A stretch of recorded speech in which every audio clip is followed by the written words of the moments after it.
All right, Peter, welcome. For those that are online, we do have everyone on mute.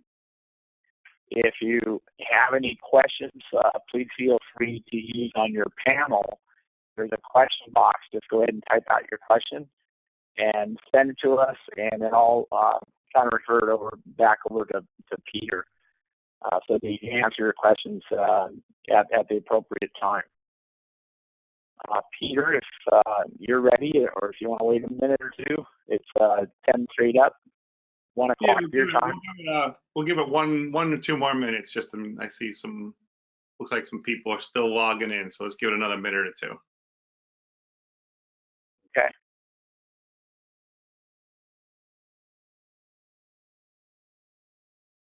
Graves says hi, good morning. Good morning, Grazi. It's Vancouver. Yeah, he's asking any rim shots or any rim shot comment. None of those today. None of those on the drums. And then Edward asked, "Do you really play the drums?" Yes, that was what I did before I became a dental technician. So that was my old life, and I'm trying to use some time to practice and play a little bit again here, but I find it difficult in between all the other working and webinars and meeting things, but it's been fun to sit down and play a little bit again. Excellent. Okay, well, it's 1:02, so if you're good, Jim, I guess I'm good to go. Well, good on this side. Yep. All right. Well, if that's the case, then let me get my slides together here and we'll get rolling. So, welcome back, everybody. It's been a long week, I guess, for most of us, and maybe some positive signs in this last week too. So that gets me excited. I know, probably like most of you, I'm looking at my calendar and looking at dates and which dates that I've moved till September, October, and November. I think I even have 1 or 2 in July and August. So fingers crossed that we'll start getting things up and running again, and we can kind of get back in a groove. I'm looking forward to it, to be honest with you. For those of you who were with us last week, if you weren't, I would highly encourage you to go back if you can. I believe they can, Jim. Go back and watch the first diagnostic communication series, which was module 1. Today, we're going to focus on lithium silicate and disilicate materials, which is module 2. Our third session will be the zirconia, where I'll talk about different zirconias and translucencies, and I'll go a little bit more into the layering process. And then module 4 is going to be more about layering, mostly with veneers and a few other materials that I'm going to probably introduce to you guys across the board. So a quick review of last week. I think it's always great just to kind of run through it. I know I went through a lot of things kind of quickly last week, so let's just spend a minute and kind of review for a second. Obviously, we're going to meet each week, every Tuesday, 1 o'clock, and I even offered if we need to add a session or 2, I have no issues with that. This is the time for you guys to question, and remember, we started off last week talking about the why, and it's really important for me that you keep that part of your brain open to why are we doing this, what are we looking for, why are we utilizing this material as compared to that material, and I think all those become really important questions for us. So everything for me really starts with why. And if you remember when I showed you the little Simon Sinek video last week, he broke it down into the golden circle, and the golden circle is the what, the how, and the why. I think all of us technicians and dentists spend a little too much time in the how and the what. What do you do? How do you do it? How quick? How much? What do I need for that? Rather than why. Why do you do what we do? Why are you here is kind of always the same question. And that's really to grow, to evolve, and because we believe. I don't know about most of you, although I don't know a lot of the names that I saw pop up before. I don't have access to that at this moment, but the beauty of it is I think we're all in a very similar boat. We all want to be better. We all believe in our profession. We all believe in helping our patients to be better. And I think that's a real important part of the why is a belief system. Last week, we touched on some materials. And if you remember this case that you're looking at on your screen now, I told you I used several materials. It was metal ceramics, zirconia ceramics, a little bit of micro-layered or monolithic, and feldspathic veneer. So it was a combination of a few materials and a few methods to get to the final of this case. And that was important for me last week because I wanted to kind of start off by saying there is no one material for us to utilize or to be utilized to the best of our ability. And for me, when I'm looking at materials, everything starts in the same place. I start with what we call the facial, the dental facial, or the dental. And really, what is that? It's the face, the white, and the pink. What does the face look like, and where do the teeth belong? Where is the white in the face, and is it in the proper position for that patient, aesthetically and functionally? And then two, how does it harmonize in the oral environment with the pink around it, and does it surround itself well and kind of blend and harmonize the way nature has really done for us before? So that's kind of the main part. And then I also went into a little bit about space. And I started saying that spacing is also what helps to determine the material selection. Are we dealing with normal 1.2 or 1.5 millimeters, or are we dealing with 0.6 millimeters? And each of these things become challenging for us because we have to start to understand which one is right for us, which one is the right material to fill the space that's needed for that patient. So besides for the spacing issue, the next issue becomes strength. And I talked a little bit last week about the concept of MPa and megapascal strength. And without beating that up too much, I'm kind of rushing through these review quickly so to get to the other things. But in the end, megapascal strength is really a measurement for breakage and hardness of a material. So when we talk about it in dentistry, I'm not really concerned with hardness and breaking points as much as I'm concerned with what true strength is. And I hope you remember that's a combination of rigidity and flexibility. It takes both. And as we focus all our efforts on the materials and how they look intraoral, the next question for me is really about how does the patient feel? Have we changed who they are? And the more of that belief system that kicks in about improving the patient's stomatic gnathic system and improving their health, I think the better we are as a profession across the board. And that's where we really see our businesses grow and evolve. So I went through each material last week kind of in a quick mode. I talked a little bit about removable and fixed detachable restorations, some of the pros and cons with that. I touched that lithium disilicate and silicates and zirconia. Well, obviously going to focus on the lithium disilicate and silicate disilicates today. I also talked a little bit about hybrid materials. Excuse me. And I did spend a little more time on the hybrids. And the truth of it is, I'm excited about the hybrid materials more these days. Why? Mostly because these are materials that I think are evolving to fit more of the human environment better than I thought we were thinking when we basically wanted more hardness all the time. So I said that a lot of the hybrid materials, the strengths are more similar to nature. Some of them are either filled or microfilled and can be layered. There's a big selection of them. They're also cohesive, which is fabulous, and they're millable or pressable. They have many different versions to it. But again, they're etchable and cohesive, and that's kind of a major win for me. And those materials are everything from nanohybrids like Anamic, which I'll show you a little bit of, or PEEK materials like Petcon and other materials that are very useful materials to us today. I also touched a little bit on metal ceramics, which I'll get into in a second. And I just want to kind of clarify why I brought the nanohybrids into last week's session was because for me, I try to base things on common sense. And I wish I could tell you I was a bright brain like some of the people out there that I talk to all the time. But the point of it is the common sense tells me that when you have a natural tooth, that tooth protects itself based on the periodontal ligament. So the ability of that tooth to have some wiggle room and some movement in the ligament is what really is part of the protective system of that tooth.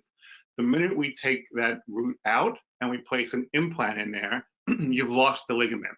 Losing the ligament means now your implant is now braced in one side and has no movement. So the concept of putting something very hard on top of that, like something that's 2,000 megapascals or 1,000 megapascals, seems wrong to me. And I've kind of tried to get away from that over the last few years. So for me, anything implant screw retained, as I said last week, I've gone back to an anamic type material or nano material. And the reasoning for that is the material functions and wears very similar to mate nature. So what am I really doing? I'm incorporating the shock absorber that was taken away when we took the tooth out. And for that reason, I really pushed more in that direction. But that's not the only thing I would use that material for. Last week, I showed you an ameliogenesis case on a young girl that we couldn't really start preparing these teeth. She didn't have much tooth structure to start with. And all we wound up doing was covering them with a bonded anamic material throughout the whole arch. And she could wear this for a good long period of time until we decide what other types of restorative we'd like to do. I also touched on metal ceramics. I still think metal ceramics are very viable. There's probably a percentage of the labs out there that are watching this saying, well, we don't use any metal anymore. I'm okay with that. I really am. I'm going to tell you we're still probably 40, 50% metal in the lab. And I think that's partially because the confidence I have with the materials, but also because of the amount of implants that we do. And I think that's a real important part. So for us, Keon, who runs the implant department and so many other things, we still feel more comfortable, especially with some long span implants, designing them in a metal format. So we still do a lot of metal ceramic restorations, whether they're implant related or not. We still think there's a viable option for the metal ceramic materials, and we use them, but especially in the implant world, when we're talking about abutments and angulations and changing screw accesses, we really feel pretty comfortable in the implant world with metals. So focus today is lithium disilicate. And now I'll try to slow down a minute and get through this. Peter? Yes, sir. Yeah, before you go on the early PowerPoint on these pictures, you had a case that had different dissimilar materials.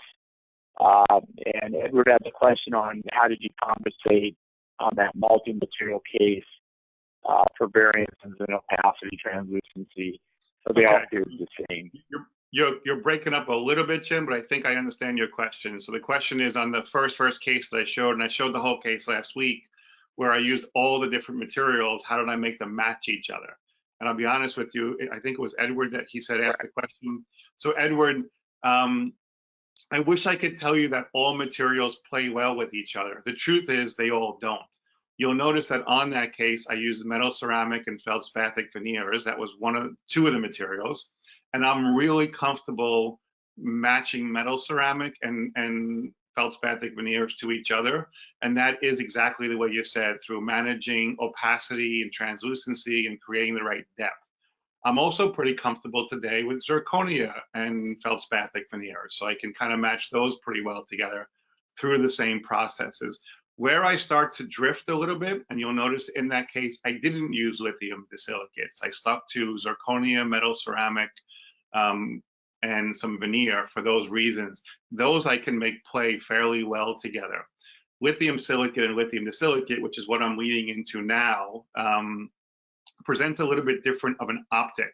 And the optics have a little more challenge to them to make them match. Now, I'm not saying I would not do lithium disilicate and feldspathic veneers.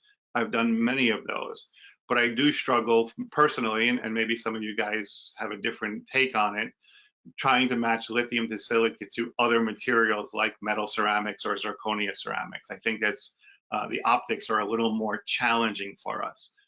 Part of the challenge of that was the ingot selection, which I'm going to get into now. And the other part of that was the layering materials that honestly, I don't think we had that worked as well. And today we have some new options for that. So I'll go through that a little bit more today. One of the first lithium disilicate cases I did was probably about 6 years ago, I think, maybe even a little longer. And I have to say, I was probably pretty late to the scene. I know a lot of people were using monolithic lithium disilicates way before me. And I guess I fought it a little bit because optically I wasn't crazy about what I was seeing from the optics. And I remember working on Jim, and Jim was an actor, and he hated his smile and felt very uncomfortable with the color, but his teeth were generally healthy. And part of the plan was to really minimally invase the teeth and not kind of over or start prepping and have to go with 1.2 to 1.5 millimeters of reduction. And I knew I needed a material that I can do that with. So in the end, this was a very large full mouth lithium disilicate case. And obviously Jim was provisionalized. And then we chose some ingots. He wanted a very white and bright. As an actor, he was looking for that kind of white, bright look. Posteriorly, from the distal of the cuspid back, is all monolithic lithium disilicate, and then from the middle third mesial of the cuspid forward is all micro layered. So just small amounts, 2, 3, 4, maybe 5 powders that I use to kind of layer that at the time. And in the end, Jim felt a lot happier, a lot brighter, and more confident. And then, funny, about a year ago, I was watching TV, and this popped on. Welcome to TD Ameritrade's channel. Are you looking to become a smarter investor? You're in the right place. Their exclusive content is created to help you learn everything you need, from stock investing to retirement planning to trading strategies and more.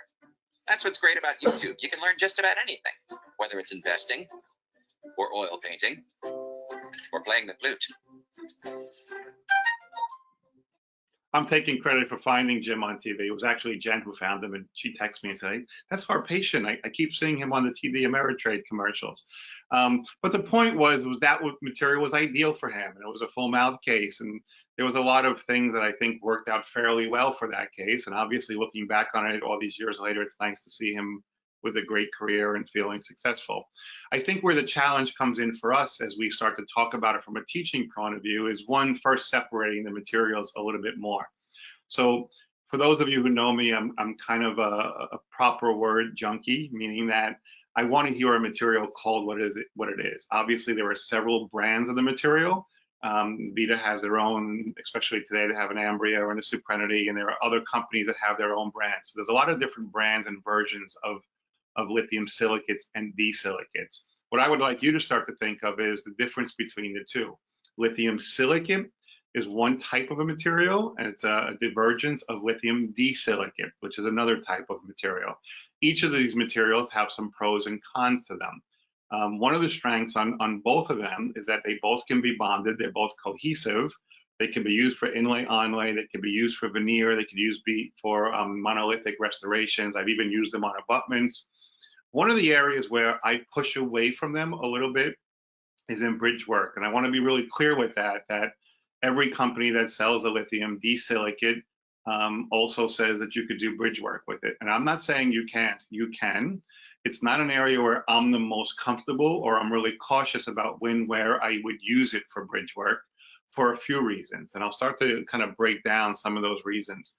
So for one, when you look at lithium disilicates, and this is the Ambria for VITA, you should notice that the structural makeup of it, the microstructure of it and what it looks like.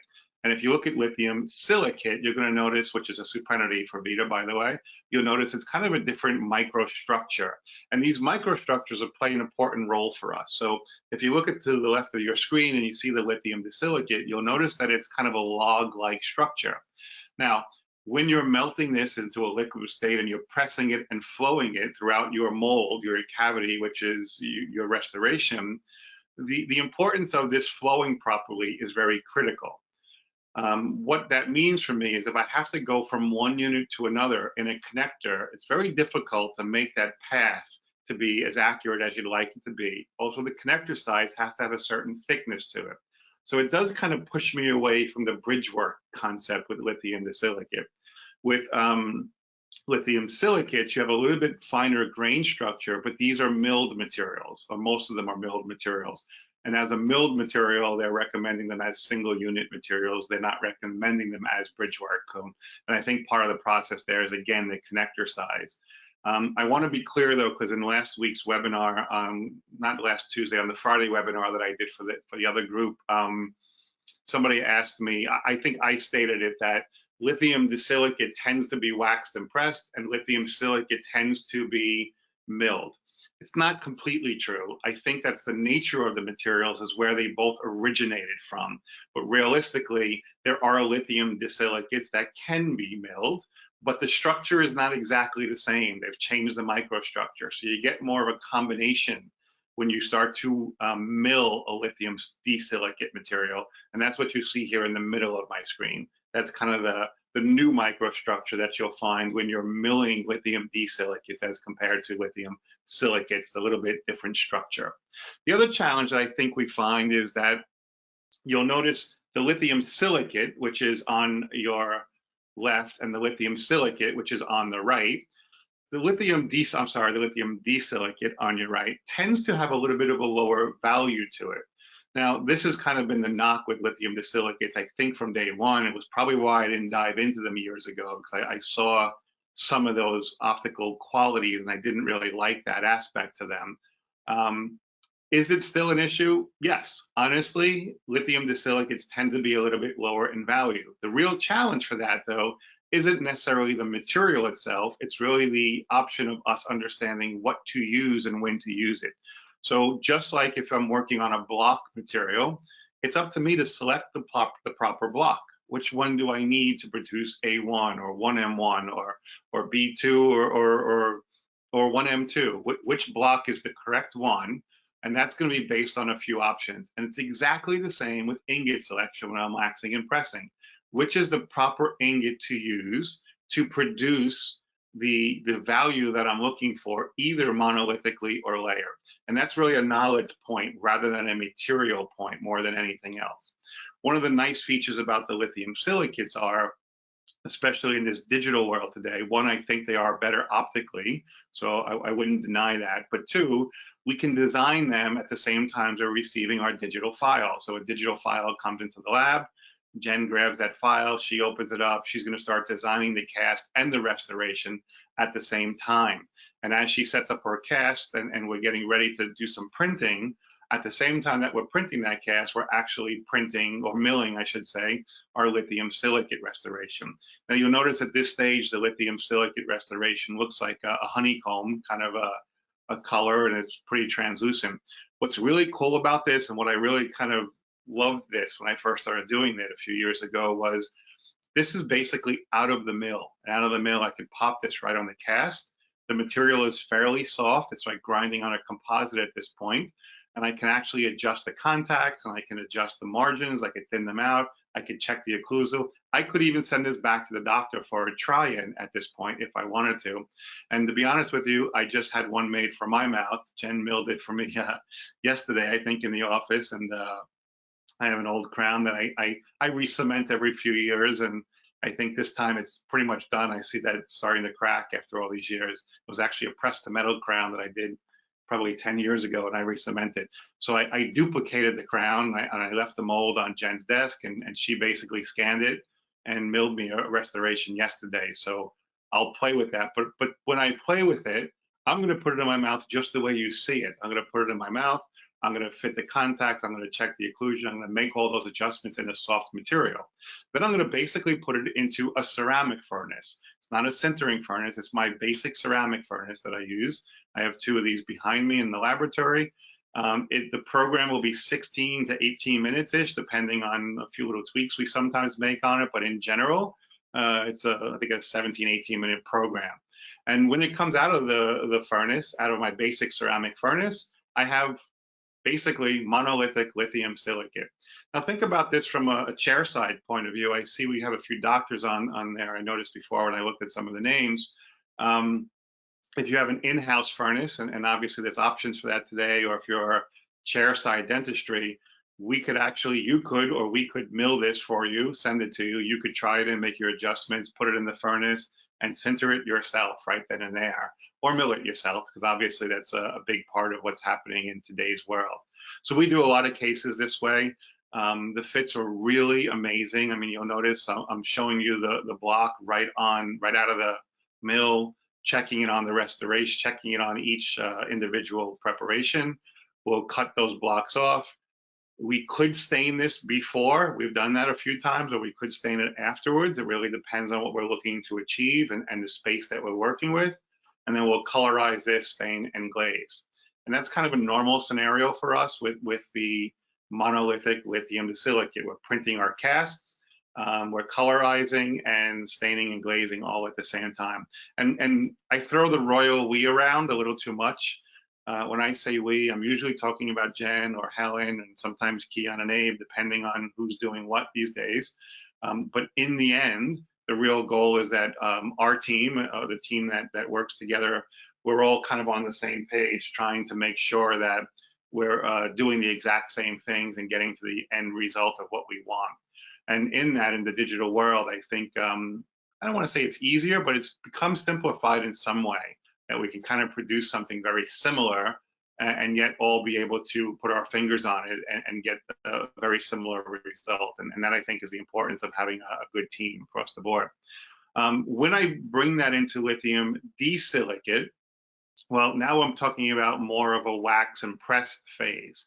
And again, we'd like to control that and have a very similar aesthetic across the board. So the same molds or same libraries that Jen's going to use when she's designing a lithium silicate crown, she can now design these lithium disilicate crowns in wax in the same library, and we can mill the wax out.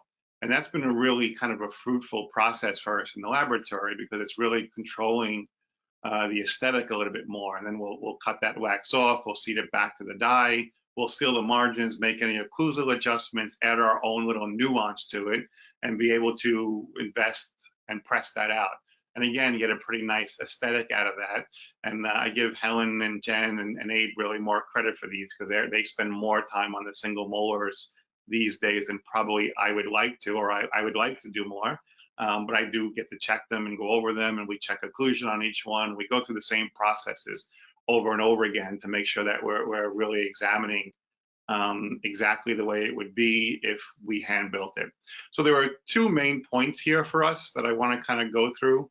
And the two main points when we're talking about either lithium silicate or disilicate in a monolithic world are: one, selection. What material am I using? Is this going to be silicate or disilicate, and what block or ingot am I going to use? And two, the surface. Now, I want to be honest and tell you, we're not, I should say, a huge staining glaze type lab. It's not really our focus.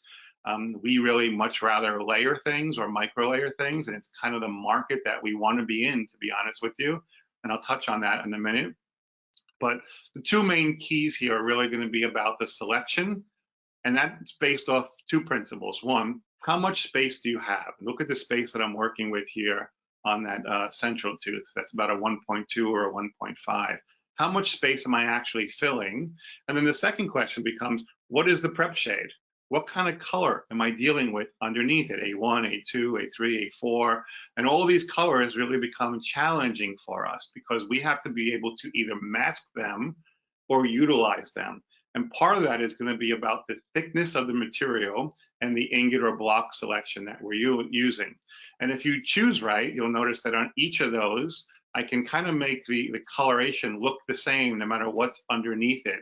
But that's about making the ingot choice, meaning that if I go back one slide, and let's say doctor has asked us to produce an A1, would I really use an A1 ingot over all these different prep shades? And the answer is, I probably wouldn't have used an A1 ingot to start with anyway.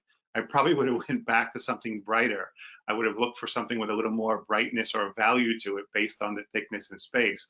But I know the darker the prep shade gets, or the less space I have to work with, both of those become factors in how I choose my ingot and my selection across the board. And that's kind of standard for us. The second key here, I think, is the surface. And the surface becomes really critical, because when we look at surfaces, and you're looking at the surfaces of these restorations, you'll notice that they're kind of shiny, right? We've ground on them, we've used diamonds or burrs or greenstones, and we've created a little bit of shape. And that sounds all well and good, but what you've also done is you smooth the surface. Let's be realistic, your diamonds are not brand new every time you use them, and depending on the rotary speed that you're using, you're actually smoothing your surface. Well, that sounds well and good, but that actually creates a surface tension.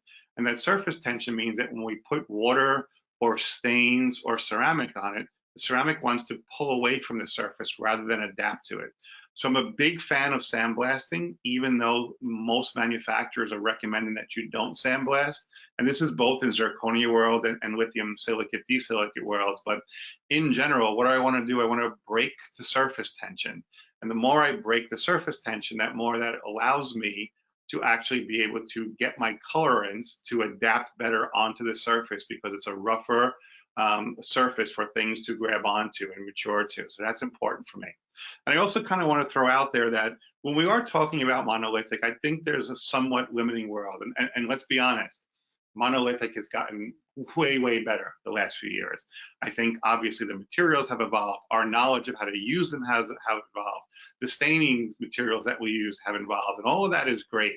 But in the end, my job, and it goes back to the why, is to be the best I can be. And if I'm going to use a monolithic material, I'm going to pick it for a reason. And those reasons are not because it's faster, cheaper, or harder. I'm going to choose it when it's the right material for the right patient. And in order for me to make that material look good, I still have to work hard on it. I can't just dip into a jar of accent stain and paint color on it, put it in the oven and fire it and say it's done, because it's not going to look real. It's going to take me 1, sometimes 2, sometimes 3 stain firings. I'm a paste guy too, by the way, so I threw a little accent paste in there because I actually like the paste better than the powder. I've been a paste guy for years. But my point is I have lots of colors to work with. My job is to learn how to use or to utilize them properly to bring out what I'm looking for in the restoration, to get some whites, to get some warmth, to get some depth, get some light reflecting in different areas. And to do that, I wish I could tell you was as simple as you paint the color on, fire it, and glaze it, and you're done. It doesn't work that way, especially for the laboratory that we've tried to build here with my team. And the reason I tried to build it the way I did was because what I didn't want to be was what I call McMolars. My goal wasn't to be to sell the fastest, cheapest molar in town and produce 9 billion of them a day. That was not my goal at all. My goal was to be the best. You know, I always joke and say there's a McDonald's on every corner, and that's why the cheeseburgers have gotten cheaper and cheaper over the years, not more expensive. And if you don't believe me, test that theory. I could tell you back in 2010, a McDonald's cheeseburger was $1.39. Also, I'll tell you it's very difficult to find that information out. They don't share that with you very easily. Today, that same cheeseburger is 99 cents, 79 or 89 cents in different areas of the country. So my point is they had to get cheaper. And that's not a model that I wanted my lab to be, or my entire dental profession to be, for that matter. I wanted it to be bigger and better, and I wanted people to see the value of it. So when I started to look at the lithium disilicate materials and all the materials that were evolving over the years, my goal was to be able to incorporate them functionally, aesthetically, and create the proper optics that we needed for each and individual patient. So I'll run you through a patient that we did recently. It's an interesting, you can obviously see that it's going to be a full mouth case. She's a sweetheart of a lady, Laurie, her name is. And this was an interesting case because not only did we have some full coverage preparations, but we also had some micro preparations, some very thin veneers. You can see that the margins of maybe not more than 0.2, 0.3 tenths of a millimeter. So very small amount of materials to work in. And it was our job to figure out what material worked well for this case across the board. And let's be realistic, would it be the exact same material? If I'm going to use a lithium silicate or disilicate, would I mill or press the same ingot for the 8 and 9 that I would use for the 7 and 10? And the answer is no, because the spacing is different. I'm going to need to manage those differently. So the patient's going to go into their provisionalization. We're going to see that we like the positions of the wax up and what we've done. And now we're going to go through the basic color taking and shade communication, all the things we would normally do. And then when it comes into the lab, now we're going to have to start looking at the spacing. And that's going to lead me to start choosing different options. If I'm looking for a whiter, brighter case, which is what Laurie was looking for, I know that whatever I use on the laterals, I'm going to have to push the value a little bit more than on the centrals. Why? Because I have more space. The thicker the amount of space I have, the more depth I have in the restoration, the more depth I have, especially if I'm in lithium disilicate world, then the more low value I'm going to create. And I have to be more aware of that, choosing my opacity. This was also the first case that we actually did with the new Ambria material for VITA. I'm not sure if many of you have got to see this material yet. I think we talked about releasing it in Chicago, but after Chicago, the things hit the fan, as we say, and things have changed. But I could tell you we did a few cases with it. We were really happy with the material. And when we started with the material, like any other material, of course, we ran some tests, right? So Helen waxed a bunch of single molars, or we milled a bunch of single molars and sealed them. And we kind of ran a few tests to understand the firing parameters, what we thought was right. Even though the manufacturer gave us those, we don't trust that. We ask why. Why this temperature? Is that the right one? So you see here, Helen ran a test with 4 different restorations, and you can see We went from 890 to 910 to 920 and 880. We jumped all over the board with different firing parameters, or sintering parameters, or pressing parameters, I should say.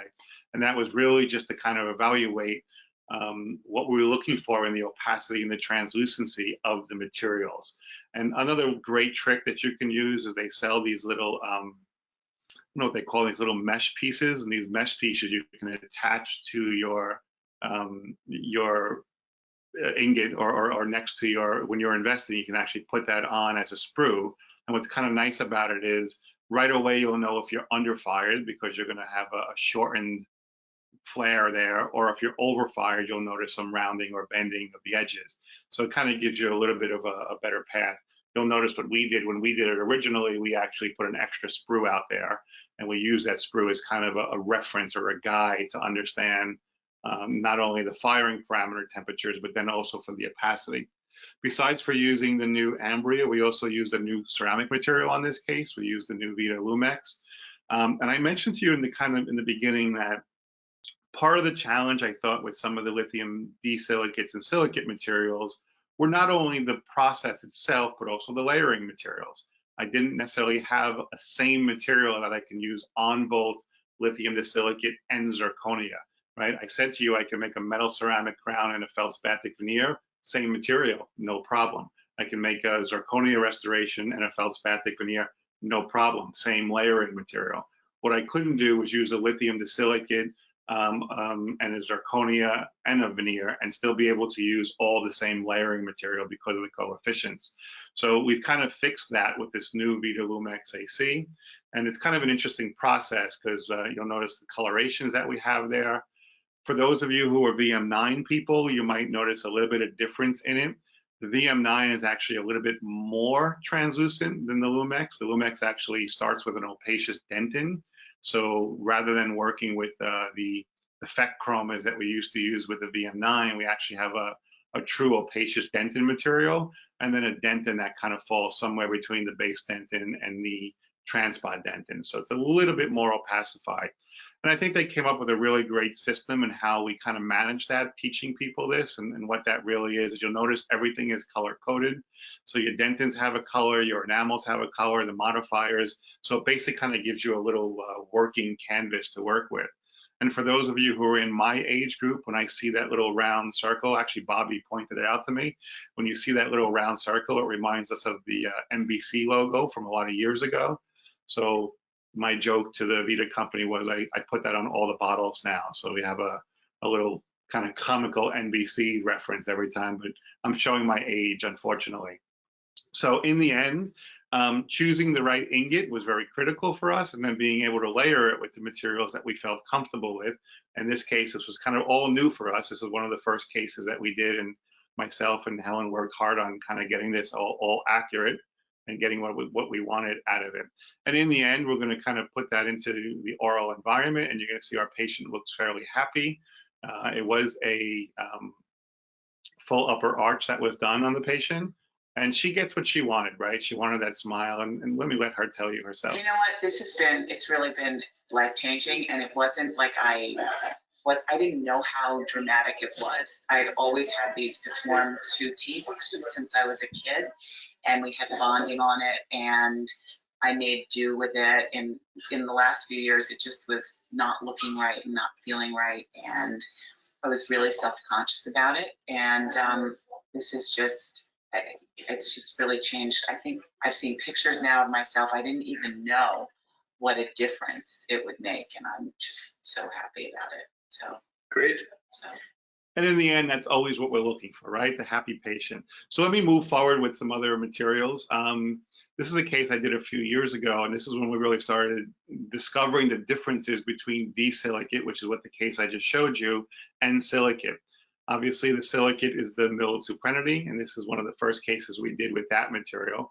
And I won't walk you through all the details of the case. Some of you might have seen this case before, but it's a really interesting case because the young girl, she had kind of an ameliogenesis. She had some enamel issues. The bonding itself wasn't the greatest scenario. She was very uncomfortable to show what she looked like. We went through the normal process, right? The normal process is a diagnostic wax up. I think most of you know that I'm very anti the word mock-up. We don't use that anymore. We've changed the concept into aesthetic evaluation. The word mock, I've already said to you many times, means to make fun of, and that's not really the right word to use to put that into a patient's mouth. So what we're really doing is we're evaluating aesthetics. It's the aesthetic evaluation, and we're going to do that by putting our matrices into the patient's mouth with our our thought process for what the teeth should look like. And then we're going to photograph the patient before and after the evaluation is in the mouth. We're not letting patients hold the mirror anymore and look at themselves the way they used to. It's a mistake because they don't understand what we understand. So we found taking a photograph or a video of the patient is much better at this point. We've also made a better system to transfer that. This is something I designed years ago. When you're really working on your aesthetic evaluations, and I know a lot of people are teaching this and using this more today. It's a two-part tray system. So you'll notice there's a hard outer surface of the tray and a soft inner surface of the tray. And that soft inner surface is really nothing more than PVS material, transparent. And then you can utilize that either with the bisacryl material or a composite material, and you can light cure through it because it's transparent, and you're going to get a much more accurate transfer in the provisionalization. And then with that, we're going to use that for two purposes. One, it could be our provisionalization. It could also be our diagnostic valuation for prep design, meaning that once that goes in the patient's mouth, the doctor can now prep through that a la the old APT, the Grieb-Gorel technique, and you can actually prep through your bisacryl or your composite, and this way you're really not reducing the tooth more than you have to, and it's controlling it. From that point on, when we receive impressions, this was one of the first Suprenity cases we milled out years ago, and you'll see our whiter, brighter, thin shells, and I want you to notice how thin that is. You can actually see the tooth coming through here, so it's no more than probably 2/3 of a millimeter. It's very thin, and obviously the patient wanted it as white bright as we can make it. She had lived with some ugly, horrible teeth. Just to be clear, with Suprenity, I'm actually using VM11 for that. So that's a ceramic that was made specific to the Suprenity material. So it is a different ceramic. I don't want you to get confused with the Lumex that I talked about before. And we're going to just micro layer that. Basically, I'm going to use some of the transpod dentins. I'm going to start to create my canvas, which is what I would normally do. And I'll be using some EE9s for that. Sometimes I might mix in a little NT or another material to that. And then I'm going to go to either my effect chromas or my Mamelon materials to start breaking up where I want to control the light and evaluating what's going to make it look real and more translucent. And again, you can see in the final product how thin they are. I mean, you see the color of the tooth coming through. So you can tell that they're very thin substructures to start and really micro layered at the end with a little bit of material. And you can see Fusia really kind of changes who she is in a few month period. And it's really amazing that we can help change some of these patients to feel so much more comfortable. And I always say the eyes kind of really show the truth. And I think it's all about the vision, right? It is about the why. Why do we do what we do, and how do we understand how to approach our belief system? Goes back again. Why? Why do we do it? Why do we believe? So I'll leave you with one more case. This was a case that we started in the lab a year or so ago, maybe a little bit longer. And without walking you through every aspect of it, you notice the same process. It's going to be a full mouth case, upper and lower. We're going to do our diagnostic wax up, and you'll notice that we've kind of looked to every detail to try to make aesthetically surface topography and all the detail of the wax up as accurate as possible. This wax up wasn't done by me. Crystal deserves the credit for that. In the lab, I'm going to say 99% of the time it's either Jen, Helen, or Crystal doing some of the wax ups. Obviously, I touch them and go through them or try to guide or help or tweak. But in the end, I don't like to take credit for what other people do, because I have a fabulous team that I'm able to work with. And what I want you to notice, I'm going to go through this a lot more next week in the zirconia world, is when we did the wax up, what are we really trying to do? We're utilizing some of the areas to either reflect the light or absorb the light or support the light. We're actually looking to kind of get our base material to give us some of the effects that we want. And that allows us to do a little bit more of a micro layering process. And I'm going to go deeper into that next week in the zirconia, but I just wanted to kind of set the pattern for that. where this is important and how we're going to utilize that information. So that'll get all invested and pressed out, and you'll notice at the press you can see all the highs and lows and the convexities and concavities. We did send this case back for a bisque try-in, which is not norm for us in the lab. Once in a while we do it. It depends on the case and the doctor and the situation of aesthetics that we want. But I have to be honest and tell you, I actually enjoy getting to see the restorations in the mouth before we finish them. This allows us to make some little tweaks. And you'll notice that we have a combination of the materials here. We have micro layered in the anterior, we have some implants, and we have some monolithic in the posterior.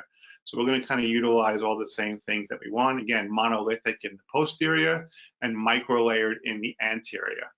And then we're going to take that and we're going to send that off, and that'll get inserted into the patient's mouth. I also wanted you to notice that the prep shades were very different. We have some that are really dark, some that are a little lighter. I think I always joke and say this one over here is, I think, A16. That's the one all the way down at the end of the classic guide. It's funny because, you know, there's a lot of variance here, and our job is to manage all that. And yes, in this case, we use primarily the same ingot selection, but we really had to boost the value and boost the opacity of that ingot to be able to mask a little bit of what was underneath there. And in the end, the case worked out fairly nicely. I think the patient was pretty happy. I always look at things and say, I wish I would have tweaked this or did this a little bit differently. But I know if it's not Helen or Jen or Crystal, they're all involved in these cases, and they all deserve a little bit of credit for how we get to this final end. So with that said, I think we're somewhat on time. Yeah, not too bad, about 15 minutes, so that's pretty good. I'm going to open up for some questions, but before I do, next week, module 3 is going to be a little bit more dive into the substructure, and I'll go more into the details of how and why we're utilizing some of the convexities and concavities. I'll get a little bit more into the layering process, and I'll also break down the difference in the translucencies with zirconia materials, where I think we have, getting similar to silicates and disilicates, we have a lot more options today with our zirconias that we're choosing. So that'll be next Tuesday at 1 o'clock again, same bad time, same bad channel. And with that said, that should give us a good, 10 minutes or so for questions. So Jim, I hope you have a bunch of questions there, and if so, fire away. All right, let's start off with a question by James early on. On the case for Jim, did you use what translucent? Medium opacity, a high translucent? Yeah, so Jim's case was about 5 or 6 years ago. It wasn't a VITA material as far as the lithium Disilicate. It was another brand. And I think back then they had something called an opal ingot, which has transitioned to the MT ingots today. So it was more of a medium translucent, medium opacity material. And again, we made that choice similar to I would today based on the thickness of material that we were going to have and the final value of the material that we wanted to achieve. All right. So David has a question. How would you block out a dark gray stump using a disilicate to get something like a 0-on-1, 0-on-2, a bleach shade without looking too bright? So I appreciate that question, Dave. And first, let me not be an idiot, but let me correct that. So when we're talking about the prep, we're talking about a prep color, not a stump shade, right? So I think it's important that we use the right terminology. And that what I mean is that when we talk about mock-up, I say it's wrong. It's aesthetic evaluation. When we talk about prep, we're talking about the preparation color. Patients don't like to hear the words mock-up or stumps or those kind of things. So we need to kind of shift our speaking as technicians to kind of elevate the profession both across the board. Second part of your question, or the real part of your question, I should say, is if we're dealing with color, and when I say color, I'm talking about ambers, maybe even a little bit in the browns or yellowishes.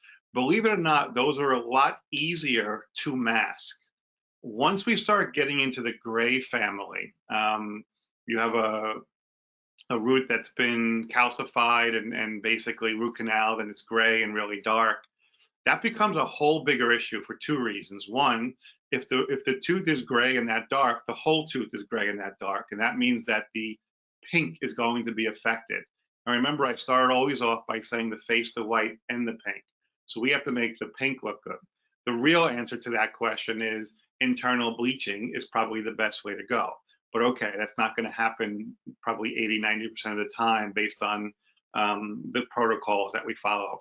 The second part of that becomes space. How much space are we working in? So more space is not our friend all the time, but when we're trying to mask something, obviously more space helps us. And obviously the choice would be that if I really want to get into the whiter, brighter, I would go to a much brighter ingot. So I'm going to make an example. The doctor has asked you for a A1 or a 1M1, which is my favorite color. The prep shade is gray, 18% pure gray, and I have a 1.2mm to work in.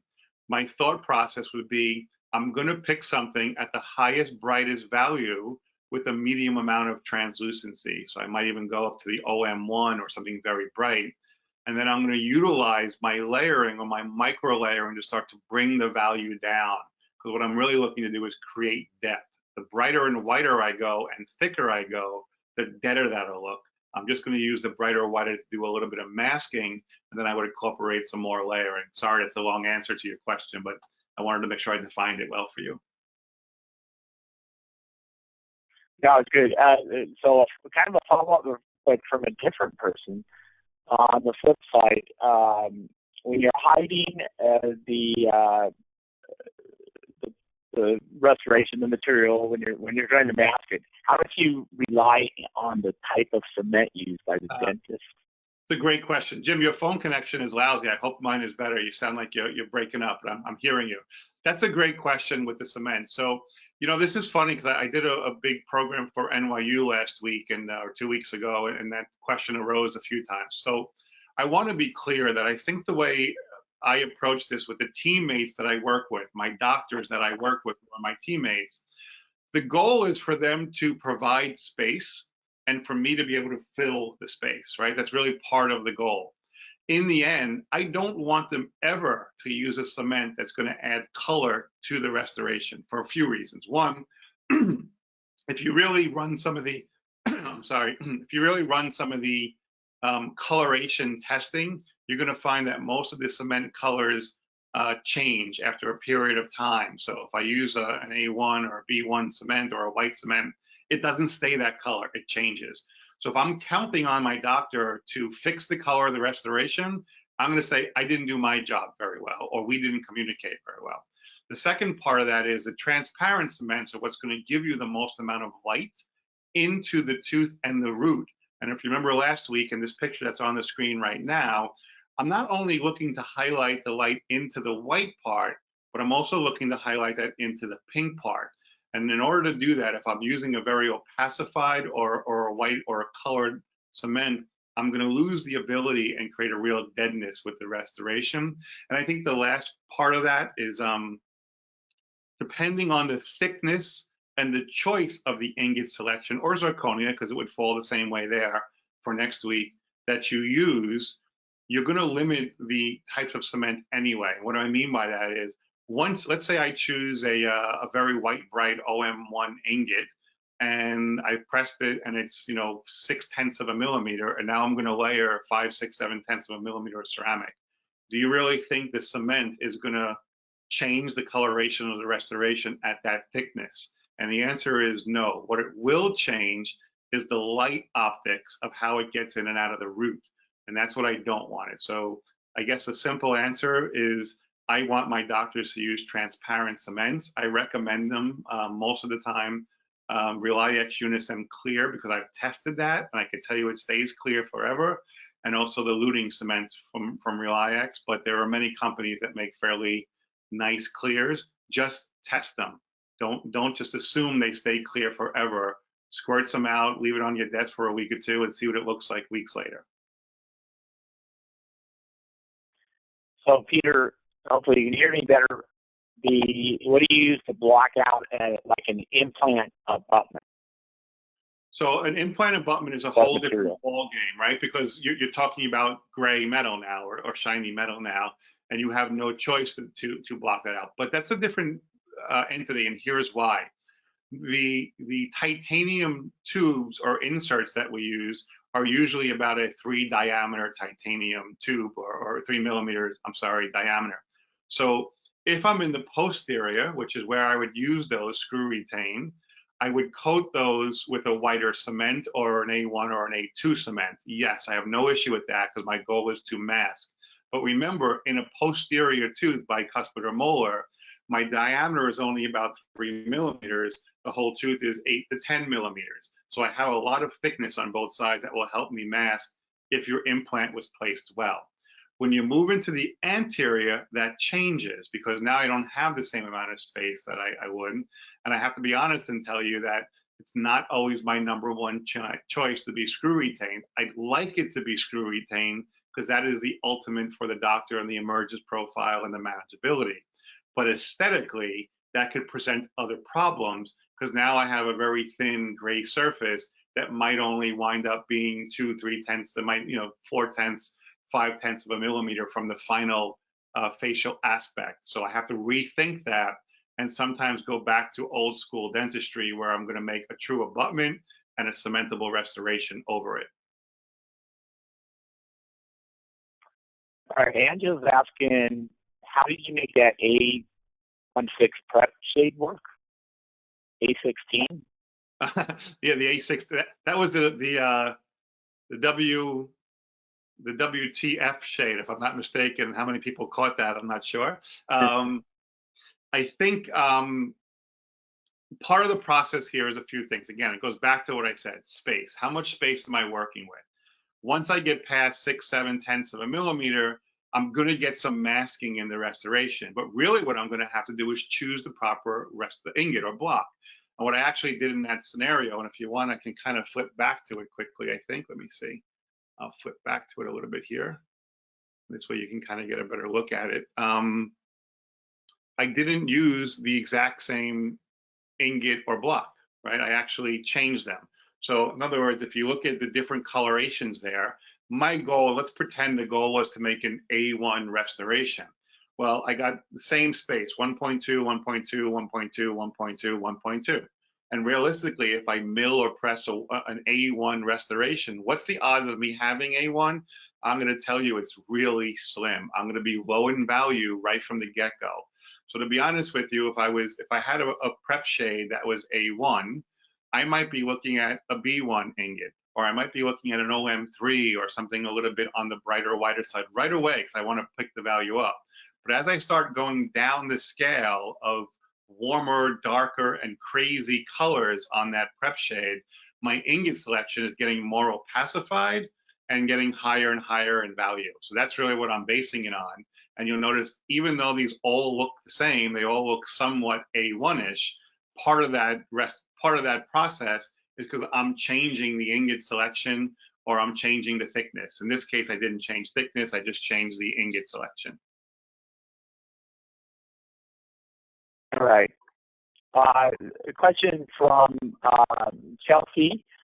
What material do you use for the hard outside part of that impression of the doctor's wax up? Yeah, so the impression material is just a PVS, and I'm sorry I don't remember the name of the company. I'm going to be bad. This is where when I'm in the lab, I would usually go, Jen, and Jen would have the answer to that like that. If you email me, I'll give you the actual names, but it's basically just a custom tray material. I forgot the name of the brand, but it comes in the blue and it comes in different colors, and they're light curable impression tray materials. They sell one in a clear, so it's basically just a clear custom tray material, and then the insert is a clear PVS material. And the only hard part about it is the process we do it is not a simple process. It's a little more involved. If you want, I have some slides on it. I have to look for them. I'll incorporate that into next week's webinar. It'll just take 2 slides for me to explain it, and this way I'll give you a better breakdown of it. And I'll have every answer, the name of the material. I can't remember them. All right. So optically speaking, the ceramic materials on the market will one material provide better? You kind of went over it with the zirconia and the silicate, disilicate, but how do you choose your translucency? Are certain materials more translucent optically than others? Is the question on ceramic or is it on the substructure? On ceramic, for all ceramic. By the way, remember how I just said basically silicate versus disilicate versus zirconia? I'm sorry, say that one more time, Jim. Silicate versus disilicate versus zirconia versus feldspathic. I mean, they're all optically different. Can you kind of go over again, how do you choose which one best fits the indication? Yeah, so two things. I'm going to come back to that in 1 second, because I just said to you that usually when I'm not sure of something, I yell out the name Jen and the answer comes. Well, here it is, because Jen's obviously listening today. We're using the Zermac glass clear insert, and the clear tray is Triad. Sorry about that. So see, Jen's always on top of every material. She's fabulous. Back to your question. It's not a simple answer of I just use this or I just use that. It's really about what are the optics that I'm looking for, what's the functional component that I'm looking to work with, meaning how much tooth structure is there, the position of the tooth and the angulation, the coloration of the prep shade, and then what am I looking to achieve aesthetically.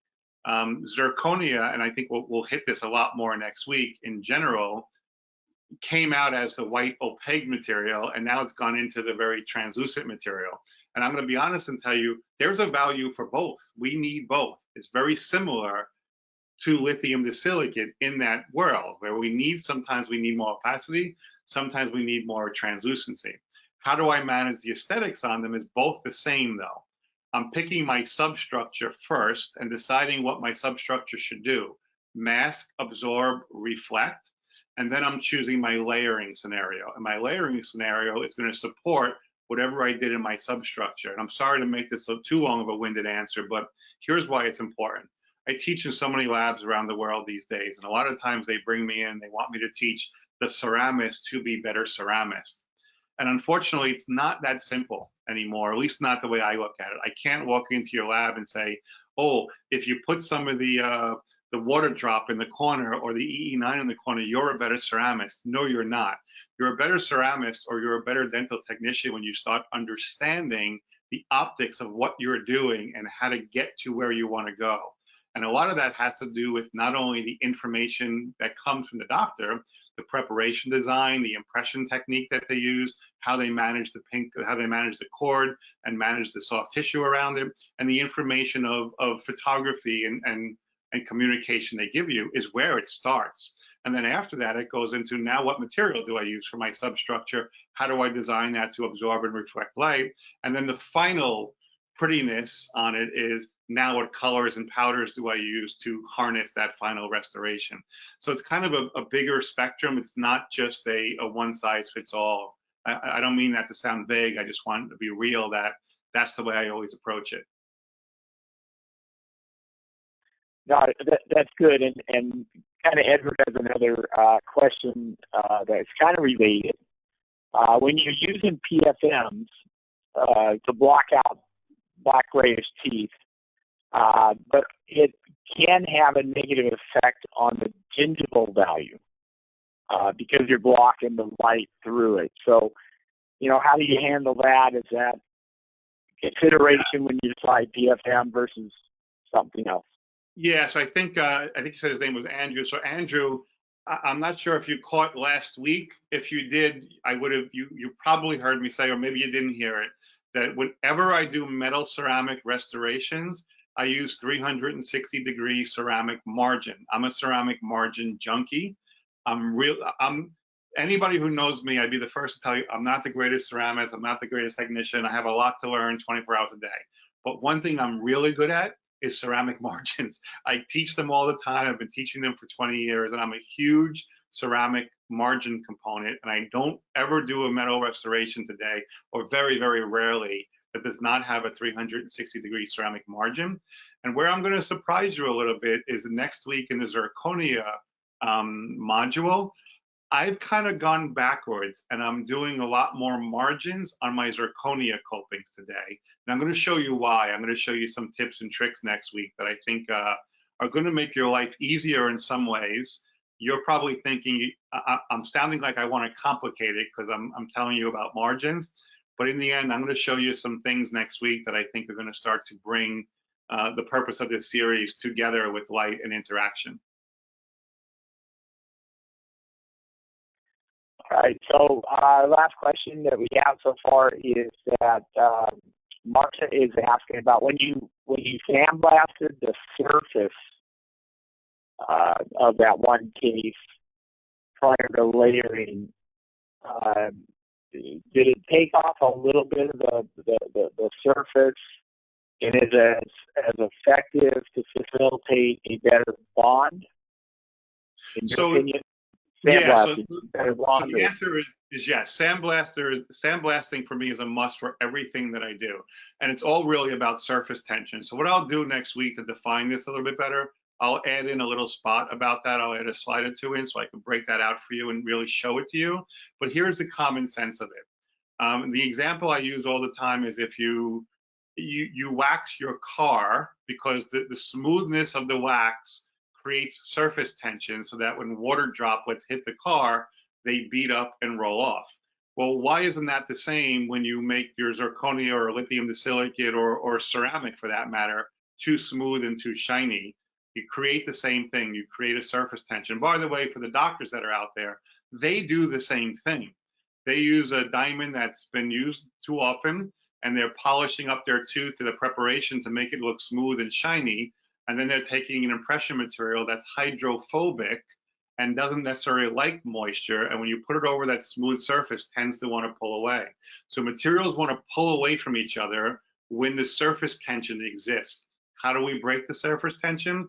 Well, intraorally, that would be microabrasion, or on a substructure, it would be sandblasting for me. And that could be whether it's monolithic or layered. So I'm always breaking the surface tension. And I'm leading a little bit too much into next week maybe, but I'm going to say this is the same thing when it comes to firing ceramics that we'll go through more in modules 3 and 4, that I think, and I'm sorry to be insulting to our profession, but when I'm in labs, I'm going to tell you that I'm noticing ceramics are over-firing their ceramics 90-something% of the time. And although that looks really good in your hand, it makes it difficult for the next layer of ceramic to grab and bond as well. And it also creates more glass and lucite, and it gets much more translucent, which isn't good for the light. So managing not only the surface that we're tacking to, but then the optics of the glass itself is kind of really a critical part. And I'll add those into modules 3 and 4 so we can kind of address them even more. Great. So we have no further questions.